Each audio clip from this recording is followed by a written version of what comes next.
মহাকাশ নিয়ে মানুষের আগ্রহের শেষ নেই, তবে সিনেমা, কল্পবিজ্ঞান গল্প এবং প্রচলিত বিশ্বাসের কারণে মহাকাশ সম্পর্কে অনেক ভুল ধারণা ছড়িয়ে আছে। নাসার গবেষণা এইসব ধারণার অনেকগুলোই ভুল প্রমাণ করেছে। অনেকেই মনে করেন সূর্য আগুনে জ্বলছে।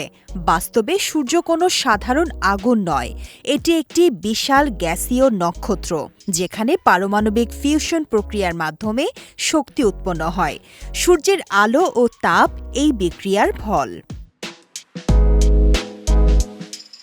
দীর্ঘদিন ধরে প্রচলিত আছে যে মহাকাশ থেকে খালি চোখে চীনের মহাপ্রাচীর দেখা যায়, কিন্তু মহাকাশচারীদের অভিজ্ঞতা বলছে পৃথিবীর কক্ষপথ থেকে খালি চোখে মহাপ্রাচীর শনাক্ত করা অত্যন্ত কঠিন। বিশেষ ক্যামেরা ছাড়া এটি স্পষ্ট দেখা যায় না। সিনেমায় গ্রহাণুপুঞ্জকে ঘন ও বিপজ্জনকভাবে দেখানো হয়। বাস্তবে অ্যাস্টেরয়েড বেল্টের গ্রহাণুগুলোর মধ্যে বিশাল দূরত্ব রয়েছে, ফলে মহাকাশযানের সঙ্গে সংঘর্ষের সম্ভাবনা খুবই কম।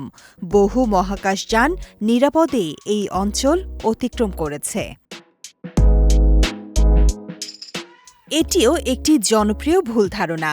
মহাকাশের শূন্যতায় তাপ পরিবহনের মাধ্যম না থাকায় শরীর তাৎক্ষণিকভাবে জমে যায় না, তবে অক্সিজেনের অভাব ও অত্যন্ত কম বায়ুচাপ মানুষের জন্য মারাত্মক বিপজ্জনক। তাই স্পেস স্যুট ছাড়া বেঁচে থাকা সম্ভব নয়। অনেকের ধারণা পৃথিবীর বাইরে পানির অস্তিত্ব নেই, কিন্তু বিজ্ঞানীরা ধূমকেতু, গ্রহের উপগ্রহ এবং দূরবর্তী মহাজাগতিক অঞ্চলে পানির উপস্থিতির প্রমাণ পেয়েছেন। এমনকি একটি দূরবর্তী কোয়াসারের আশপাশে বিশাল জলীয় বাষ্পের মেঘও আবিষ্কৃত হয়েছে।